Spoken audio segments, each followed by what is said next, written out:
From the Denver Broncos Media Center, welcome to Broncos Country Tonight with Ryan Edwards and Benjamin Allbright. Welcome to Broncos Country Tonight. Mandatory minicamp has wrapped. OTAs done. And we now head into the final portion of the offseason before training camp starts at the end of July. Benjamin, let's go ahead and start with what we feel like we learned over the last couple of months for the Broncos out there on the practice field when it comes to the energy of practices, the chirpiness from both the defense and the offensive side of the ball, what we've seen from Russell Wilson and the offense. What are some of your takeaways from what we've seen? Well, let's start with the coaching staff, and we've seen a different sort of brand of coaching. It is detail-oriented just like the last, but there's more of an emphasis on fun, keeping it loose, and making sure we're being instructional rather than, hey, you didn't do that right. You know, it's like, here's why you didn't do that right. And so there's definitely a hope that translates on the field, that kind of this kind of positive energy coaching staff thing kind of translates. The last coaching staff was a little sparse with the compliments. This coaching staff is effusive in their praise. So we've seen some differences stylistically in how they approach, how they do things. On the field, the players look a little more loose. They look like they're a little more relaxed. They look like they're having fun out there. It doesn't look like it feels like a grind. And again, you hope that translates on the field. You do see some chirpiness out there. You do see some competitive chirpiness, not chippiness, not fighting, that kind of thing, but competitive smack talk is what I call it. And, I love it. And I think he wants to foster that environment. I mean, they have competitions at the end of every practice to foster that competition, whether it's the coaches or players. They had Coach Steele and Coach Dixon out there returning punts the other day. Whatever it is, they try to foster that element of competition, but still have fun while doing it. And so I'm interested to see the results on the field when they put the pads on. I really am. Oh, 100%. And that's what we're going to be looking forward to when training camp starts. And certainly there's some competitions out there. We get to like the competition with the offensive line. Some of that is difficult to really know, right? I mean, what we think about Lloyd Cushenberry as potential starter, Graham Glasgow really didn't get a chance to work much at center this entire offseason because he was working his way back from injury. So we don't know what the competition looks like there. We still haven't seen Billy Turner out there at right tackle. So Randy Gregory is another guy, not that he's in a competition, but we haven't had a chance to see them. So there's guys that were brought along slow. There were guys that through injury weren't able to compete. We didn't get a chance to see any of that. So once we see the pads on, once we see all these guys back, I think we're going to be able to get a better sense of some of those things. But along the offensive line, for example, here, a couple things we did take away from some of these offseason workouts. Netani Moody is a guy that I'm going to highlight here. One of the things we had concerns about is whether or not he would be able to be a fit in the wide zone, what the Broncos want to do in the blocking up front of the offensive line. Well, he's not only had time on the right guard, but also at left guard.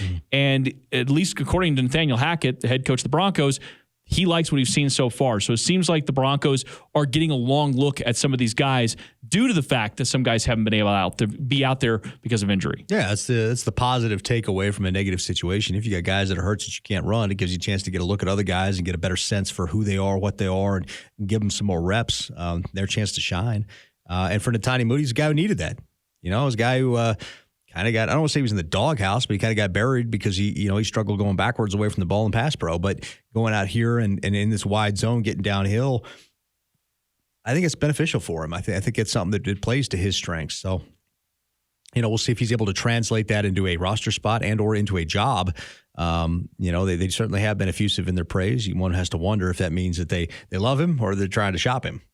Another observation for me as we take a look at what we've seen here from the Broncos is the level of focus. It does, I remember hearing from Cortland Sutton a few weeks back where he was talking about sort of if you don't rise to the level of what Russell Wilson's expecting out of you, what we're now expected to do, then you're going to get sort of lost in the wake of this thing. And we don't see a lot of dropped passes, a lot of mental mistakes out there. There is certainly a little bit of a learning curve at times with the offense, and we've seen a couple of interceptions here and there where the ball is not placed in the right spot or the receiver maybe ran the wrong route. We don't know on our side. But more than anything, these guys all look like there's a level of intensity. And I'll be honest, as somebody that's covered the Broncos now and been to all of these offseason programs for the last 12-plus years, it does feel a little bit different. We have at times come out here and both like, whoa, the offense is going to be in a bad way this year, or wow, they look a little rusty out there. I don't remember saying that a lot today. No, and I feel like it's a good back and forth. I don't feel like either side is overly matched. I feel like you look at this, it looks like the units look like two prize fighters going against each other. Yeah. They're evenly matched in this thing, and that hasn't been the case, especially the last couple of years. So, I believe that there's something to that. I believe that Russell Wilson is setting a different standard in terms of what is required out of you to be excellent, and I think that that's where the standard is now being set. The standard the last couple of years was, is this offense good enough to score points?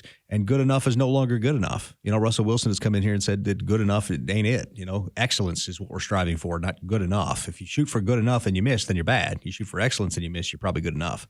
And that has escalated things, I think, even for the coaching staff, right? Mm-hmm. And not that they would have came in here, Nathaniel Hackett, Justin Outen, Jiro Evero, Dwayne Stukes. I don't think they would have come in here with this, hey, we have time to work up and figure things out. And I mean, in the NFL, you don't get to do that anymore, right? I mean, you're getting judged right off the bat. Very first year in the league, you don't get 2, 3, 4 years guaranteed anymore. Now you could be gone after a year. That happens. It does. If you're a disaster, you're going to be gone after a year. Typically, you're going to get 2 years. But if you're in year one, you're a disaster. You're going to get bounced as a coaching staff. And for a staff that has precious little experience on it, I think they do need to come out firing. You've got to establish, and one of the things, let me backtrack a little. Nathaniel Hackett, one of the things he wanted to establish was an authenticity, and I think he's done that.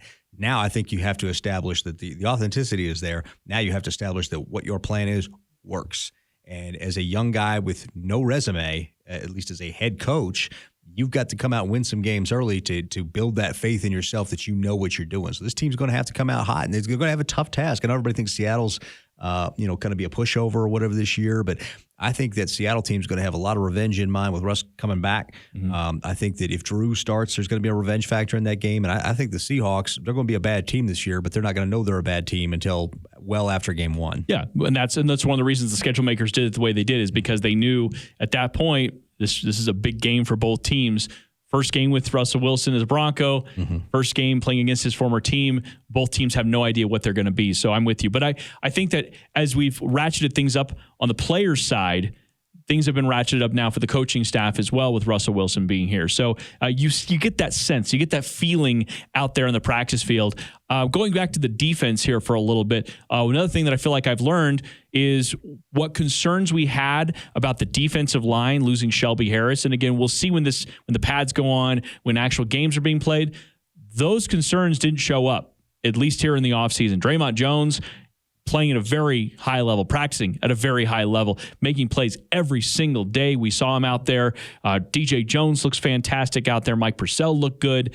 I'd say whatever questions we have about the defensive line, at least at this very moment, most of those are not priorities until we, again, see the pads come on. Yeah, and, you can't really get a good look at the O-line, D-line until the pads are on and they're able to do things, because you got to be extra careful that you're not hurting somebody when you have no pads on trying to block. So, I don't think we can get a good gauge for that, but we have certainly seen some hunger and some fire out of the defensive line. Draymond, you talked about DJ. I mean, those guys, we've certainly seen good things out of them. I think we've seen good things out of Bradley Chubb.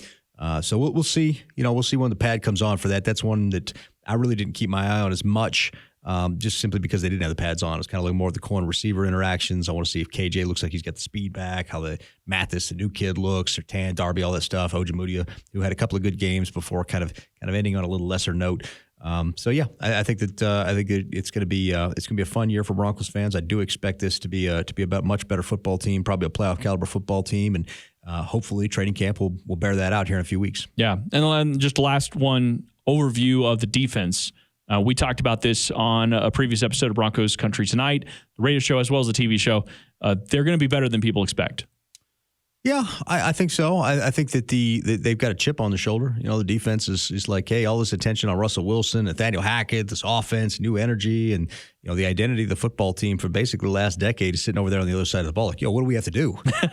We're still here. So, I think there's a little chip on their shoulder for that, and good, a competitive edge, not sour grapes, but more of a competitive edge. Like, hey, we're still here. We ain't giving it to you. So, I like that. I want to see that carry forward as well. All right. For Benjamin Allbright, I'm Ryan Edwards. Check out more of our content at broncoscountrytonight.com/podcast or wherever you get your podcasts. Thanks for watching.